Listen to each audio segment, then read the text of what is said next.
বছরের শেষ রাতে আমাদের এলাকার ছোট ভাইরা আয়োজন করেছিল তাদের ব্যাডমিন্টন টুর্নামেন্টের ফাইনাল। হাসি মজা আড্ডা আর খাওয়া দাওয়া নিয়ে 2025 সালের শেষ রাতটা ভালোই কেটেছিল। হ্যালো এভরিওয়ান, আসসালামু আলাইকুম।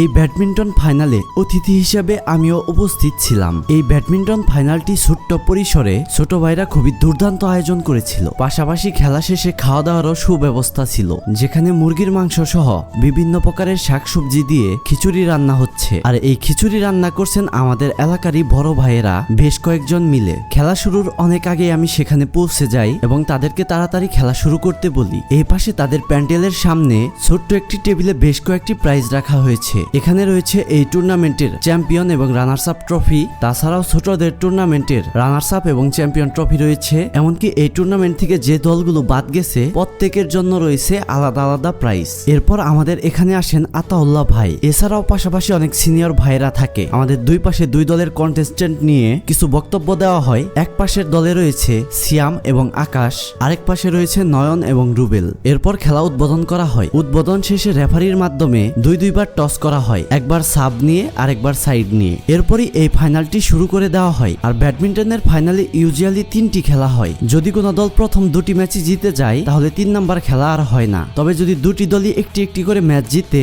এরপরে ডিসাইড হিসেবে 3 নাম্বার ম্যাচ খেলা হয়। তো দেখা যাক আজকের এই ফাইনালটি 2 গেমে শেষ হয় নাকি 3 গেমে শেষ হয়। ফাইনালের এই খেলাটি প্রথমে খুবই নিরামিষ ভাবে চলে, যদিও দুই দলে ওরা 4 জন খুবই ভালো খেলোয়াড়। তবে ফাইনালের মতো এত বড় মঞ্চে এসে এবং আশেপাশে এত দর্শক দেখে দুই দলই কিছুটা নার্ভাস হয়ে গেছে। ইজি শট ওরা মিস দিতেছে। তবে প্রথমে এগিয়ে থাকে আকাশ আর সিয়ামের দল, কিন্তু বেশ কিছুক্ষণ খেলা হওয়ার পর এই ম্যাচে কামব্যাক করে নয়ন আর রুবেল। শেষ মুহূর্তে ভালো একটি উত্তেজনার খেলা হয় এবং এই ম্যাচটি কামব্যাক করেই জিতে যায় নয়ন আর রুবেল। ফাইনালের প্রথম ম্যাচ জেতার পর দুই দলের সাইড চেঞ্জ করা হয় এবং খুব তাড়াতাড়ি শুরু করে দেওয়া হয় দ্বিতীয় ম্যাচ। এই ম্যাচও যদি নয়ন আর রুবেল জিতে যায় তাহলে তারাই হয়ে যাবে আজকের চ্যাম্পিয়ন। আর যদি আকাশ এবং সিয়াম কামব্যাক করতে পারে তাহলে আরো একটি দুর্দান্ত গেম দেখতে পারবো আমরা। এরই মধ্যে খিচুড়ি রান্না প্রায় অর্ধেক হয়ে গেছে। এদিকে টান টান উত্তেজনার সাথে খেলা চলতে থাকে। রুবেল এবং নয়নের চোখে চ্যাম্পিয়ন হওয়ার নেশা, অপরদিকে আকাশ এবং সিয়ামের মাথায় কামব্যাক করার প্রেসার। এই প্রেসার নিয়ে খেলতে গিয়েই এই ম্যাচটিও হেরে যায়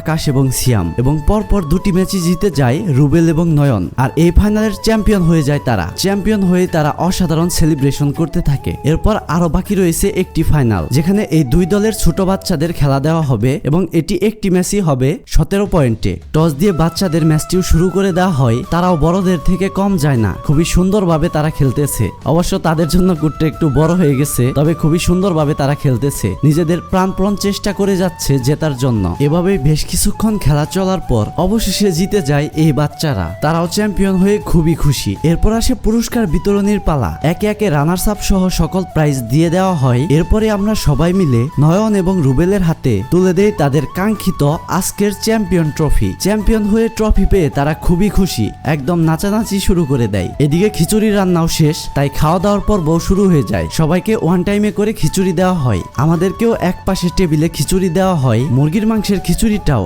এত সুন্দর আর মজাদার হয়েছে, মনে হচ্ছে কোনো প্রফেশনাল বাবুর্চি রান্না করেছে। খিচুড়িটা এতটাই মজাদার ছিল, সবাই মিলে খুবই আনন্দের সাথে খিচুড়িটা খেলাম। তো এই ছিল আমার আজকের ভিডিওটি যদি ভালো লেগে থাকে অবশ্যই লাইক, কমেন্ট এবং বেশি বেশি শেয়ার করবেন। ধন্যবাদ।